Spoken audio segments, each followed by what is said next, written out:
We're born into an ignorant state, right? Ignorance is not a bad term. It just means not knowing. We're born looking at results.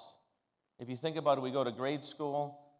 They put us in these schools. We're learning a bunch of subjects that we're not interested in, little math, little science, little history, and then we're graded on this, right? And if you didn't get good grades for whatever reason because you weren't paying attention, all of a sudden, little Johnny's a D student, right?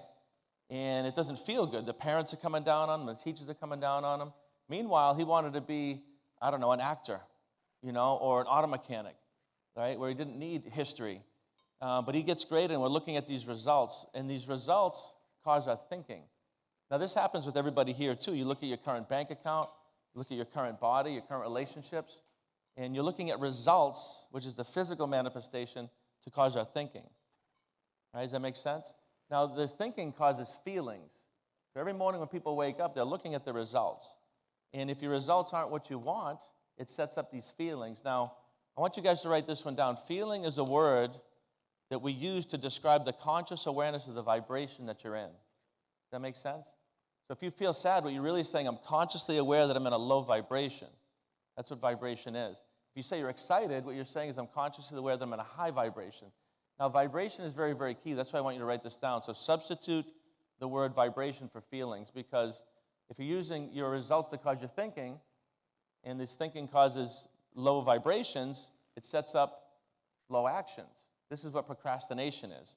Or this is if somebody's struggling in a business and they wake up and they trudge their way to work or they trudge their way to their business. I was talking with Brian Fouts about this, and he talked about it here. He was struggling with that very thing. He was waiting for his business to succeed to be happy, right? That's like me looking at a light and trying to get it to turn on without turning the switch. It's against physics, physically impossible. You need to be happy. You need to understand that that's a vibration, has nothing to do with the outside, and then the other things will follow. So it's cause and effect. So most people are looking at the effect. Like I said, the current environment, the current bank account, and it's the exact polar opposite of what you want to do. So the 1%, this is how we think.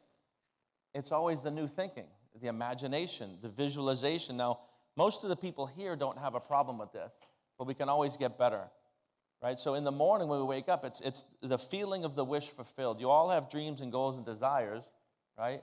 And you want to get into the spirit of that. Everything starts in the energy state. And it's consciousness that moves energy into form. Energy cannot move itself into form. It's consciousness that does that. So the new thinking or the visioneering causes new what? New vibrations, higher vibrations. Well, vibration is what causes attraction. We're going to get into that. But these new feelings cause new actions. It causes your tonalities to change. It causes you to reach out to different people, to come to something like the BA, to meet, to grow, to think. And new actions have to cause new results. Now, this is not rocket science, is it? It's a circle with 4 things, right? But this is how the 1% think, and it's not taught in schools. I could teach this to a 5-year-old. Now, 5-year-olds are actually very good with this. They're always visualizing. But what do? Put them in school, right? 1 and 1 is 2.